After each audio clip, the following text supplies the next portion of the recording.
Hey, what's going on, guys? My name's Snowball, if you didn't know that already, and welcome to some Black Ops 2 Zombies. We're going to be doing a whole playthrough throughout the next few episodes, and so hopefully you guys really enjoy this. So let's just kick it straight into the gameplay. So I just wanted to add in the loading screen so you guys can see that this is actually theater mode that they have added into Black Ops 2 for zombies, which I think is really awesome, guys, because to be honest, a lot of zombie runs that I do just really, in my opinion, isn't YouTube worthy. So I really like the idea that theater mode is there, so I don't have to record every single zombie run that I do and then just to go back and delete it, you know what I mean? So there's a big advantage in my opinion there. Now, just starting off, you heard the bus. Now, instead of opening the doors for 750, what I'm actually doing here is finding the 3 parts in this room to build what is called a turbine. Turbine is your source of power. So, you know those white doors and stuff, like this one right here, when you walk up to it and it says you'll need a source of power, a source of power to open it? Well, here's what it is. This is called a turbine, and you can all be YouTube famous because we got our big-ass fans. Yeah, so that's great. Now, in every single stop that this bus makes, we're going to have a workbench, and that's is what we built the turbine on. That's a workbench. So every single stop we have, there's going to be a workbench there, and whatever you build will always be there. So if I lose this turbine, I could come back to this spot and just grab another turbine. It's already built. I don't have to rebuild it, which I think is pretty damn great.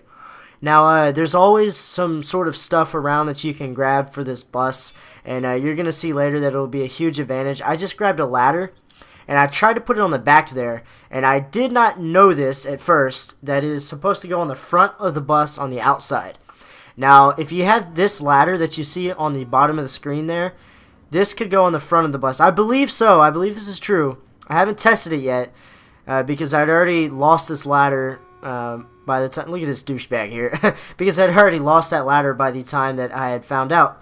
This faggot, dude. Look at this. Move. Asshole. What a douchebag. So that's that with the bus. Now there's with this bus, it is transporting us through what I like to call no man's land, and this is basically where it is in between maps, and these little face fuckers come out, which are aliens coming out of the ground. They attach themselves to the top of your head and they scratch your face, and you're going to be seeing a lot of that later as I'll be running out through no man's land to make it to another spot.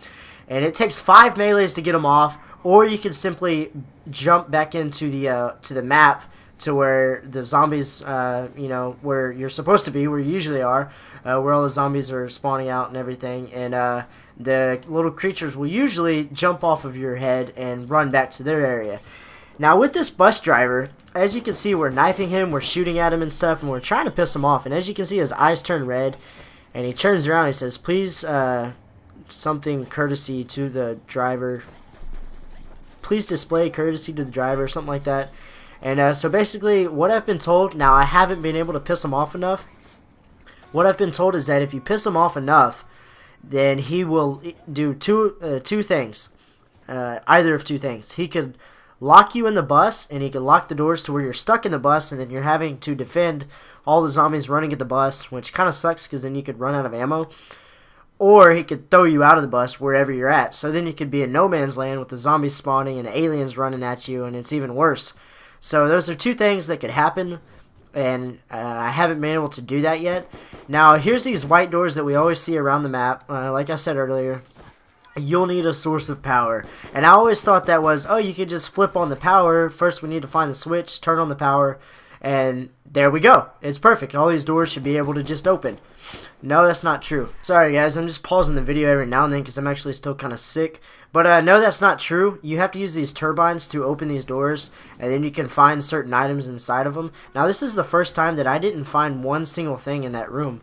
I looked in that room a couple times, and I couldn't find anything in there that was that I could even pick up. So usually you find a ladder or something that you can put in the bus here. And yeah, but here at this diner here, I believe is one of the greatest places to... Oh yeah, I did find a piece. I'm sorry about that, guys. I forgot in theater mode. I don't know if it's just a little glitchy for me this time, or if it's just something usual that's supposed to be there. Look at Cyborg trying to catch up to us. But the parts you can't see in theater mode as I was recording this. I don't know why.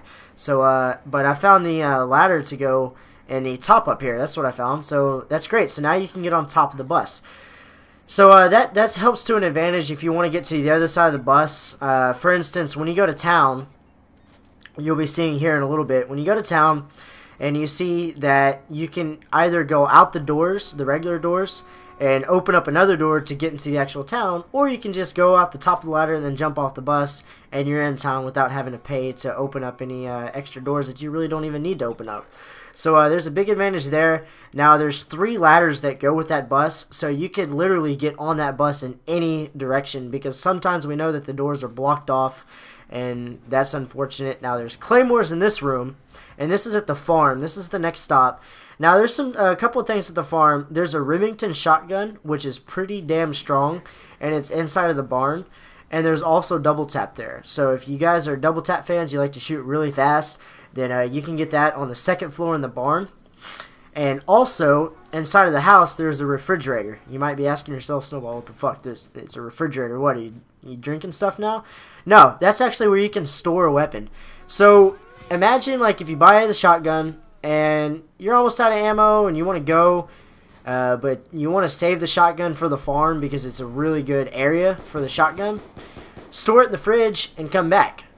So whenever you loop around on the bus and you come back to the farm, then you can grab the shotgun out and then go grab ammo instead of having to buy the gun again and wasting more points. I don't know if that's worthy for you guys, or if you guys want to worry about points that much or not. But if you look down, there's an aisle right there that goes into the cornfields. That goes to Nacht der Untertoten, which is the very first zombie map that was ever made in World at War from Treyarch. And it was a map that consisted of guns off the walls. And I don't know if they had the box or not. I think they had the box, didn't they? And Nacht der Untertoten? I'm not sure. Let me know if they did in the comments below. I really can't remember right now. I did play it, but I wasn't too into zombies in World at War. I was just into it, you know. Now, this is where we turn the power on. But what I was saying is that's Nacht der Untertoten. Now, if you run over there, the little alien dudes will not spawn on you as long as you're inside of Nacht der Untertoten. But what they what is there is pretty much nothing. You can't go upstairs. You can only stay on the 1st floor, is where you spawn at if you play that zombie map. And there's no guns or anything. So if you get a max ammo, you can get a max ammo. That's great. Now the zombies still spawn there also, which is pretty cool. So it's kind of like you're playing on Nacht der Untertoten. I think it's a pretty cool thing that they kind of brought back for zombies. And was just like, yeah, this is something we're doing. And it just kind of increases the story. It shows you where the entire story actually started at.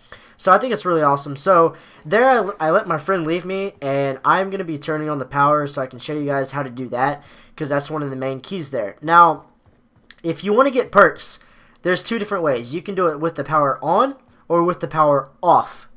So yeah, I just said with the power off, you can still get perks. Now, you remember, guys, I made that turbine in the very beginning. And with that turbine, it opens doors. It's a source of power. So don't overthink these things. The source of power, it will give power to stuff. So if you take that turbine out and you put it in front of, let's say, Juggernaut in town, then that will give you Juggernaut, or it will give you the ability to buy Juggernaut. Now, you still have to buy it. Unfortunately, there's not a way to hack it. I guess not that we know of yet. Maybe there will be later. But so there's no way that we can to hack it and not buy it and still get Juggernaut. And it's still the same price. Now we're going to open up into the white room here to start grabbing the parts, and you can see the parts that we got to add. See, in theater mode, they don't show up for some reason. I'm not exactly sure what's going on there. I'm an American, living in Taiwan, busting these raps to the break of dawn, pulling so much ass I must be Donkey Kong, but I got fat stacks cause I got it going on. Black Ops 2 here to drop tomorrow, yeah, cool game, ain't nothing to sorrow. It all started out with COD 4, running around spraying shit like my porn, yeah, hardcore. Shooting campers in the ass, I knew everything'd be okay, killing bitches so fast, you could call me OJ. Moving along to World at War, could never get a decent score, thought the game was for whores, couldn't take no more. But I didn't have a clue what to do until we got Modern Warfare 2, then I knew what to do, but I couldn't find my shoes. Head to the GameStop on a dash, stopped by a cop because he said I'm hauling ass.